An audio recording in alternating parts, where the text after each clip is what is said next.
বক্তৃতা নয়, আপনাদের সাথে কয়েকটি কথা বলতে চাই।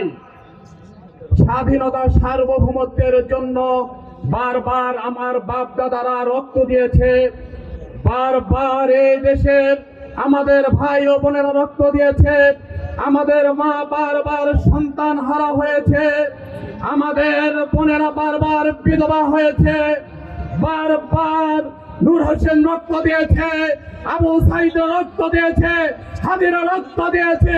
আর কত রক্ত দিলে দেশ স্বাধীন হবে?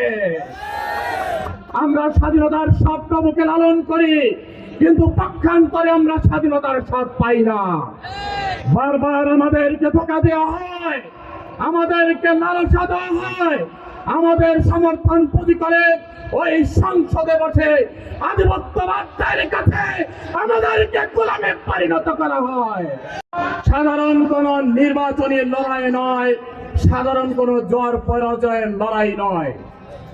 এই আসন্ন জাতীয় সংসদ নির্বাচন অন্যায়, জুলুম, অবিচার, দুর্নীতির বিরুদ্ধে লড়াই।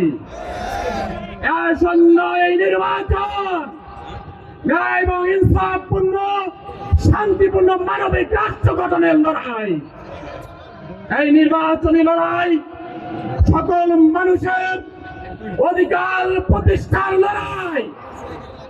আমরা একজন ভ্যান চালক, রিক্সা চালক, মজুর, মজদুর, কৃষক থেকে শুরু করে এমপি, মন্ত্রী, প্রেসিডেন্ট পর্যন্ত সকলের সমান অধিকার নিশ্চিত করতে চাই। অতএব আমাদের আর কোন রকম তালবাহানা, কোন রকম বোকা 200 টাকা 500 টাকায় মূল্যবান ভোট বিক্রি করা যাবে না।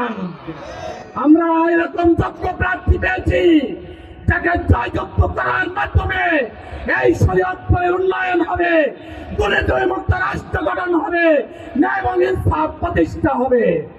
অতএব সময়ের দাবি, আসুন আমরা সকলে দেখছি চতুর্দিকে নানাভাবে আক্রমণ করা হচ্ছে, নানানভাবে আমাদেরকে প্রতিহত করতে চেষ্টা করা হচ্ছে।